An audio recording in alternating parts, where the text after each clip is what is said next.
Hello friends, welcome back to Fertility Talks with Dr. Shubhdeep. आप लोगों ने मेरे पिछले जितने भी वीडियोस थे उनको बहुत प्यार दिया, तो सबसे पहले उसके लिए बहुत बहुत थैंक यू।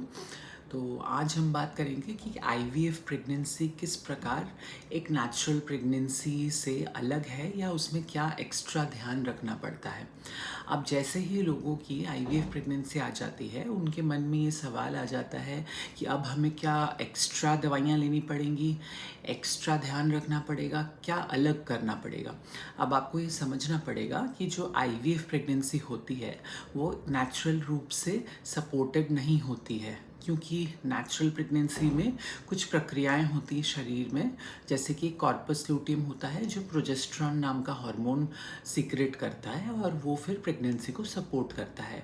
लेकिन आईवीएफ प्रेगनेंसी में जब आप फ्रोज़न एम्ब्रियो ट्रांसफ़र कर रहे हैं तो ये प्रक्रिया नहीं हो पाती, इसलिए प्रेगनेंसी को बाहरी दवाइयों से सपोर्ट करना पड़ता है, जिसमें मुख्य दवाई जो होती है वो होती है प्रोजेस्टेरॉन की। इसके अलावा normal pre conceptional folic acid, multivitamins और जो भी दवाइयाँ होती हैं वो, जैसे कि तीसरे महीने के बाद आयरन कैल्शियम वगैरह होती हैं, वो सारी वैसी ही होती हैं जैसे कि किसी नेचुरल प्रेगनेंसी में होती है। तो अगर मैं सरल शब्दों में कहूँ कि शुरुआती 3 महीनों में प्रेगनेंसी सपोर्ट की दवाइयाँ नेचुरल कंसेप्शन से ज़्यादा होती हैं और वो तब तक लेनी होती है 12 से 16 हफ्ते तक, जब तक कि अव्वल नाल यानी प्लेसेंटा हार्मोन प्रोडक्शन शुरू न कर दे और प्रेगनेंसी को सपोर्ट करना शुरू न कर दे।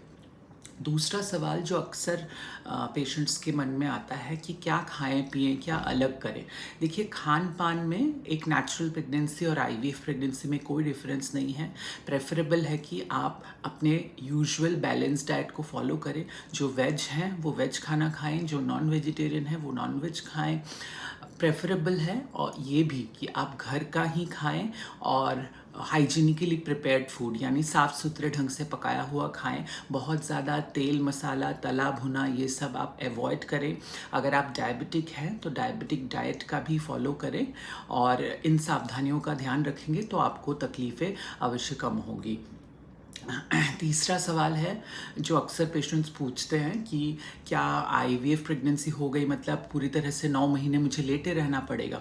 ऐसा बिल्कुल नहीं है, बल्कि लेटे रहने से काफ़ी सारे कॉम्प्लिकेशंस होते हैं। खून का थपका जमने का रिस्क रहता है, आपका वज़न बहुत ज़्यादा बढ़ सकता है, सूजन आने का रिस्क होता है। तो इसलिए आपको लाइट मूवमेंट्स ज़रूर बनाए रखने हैं।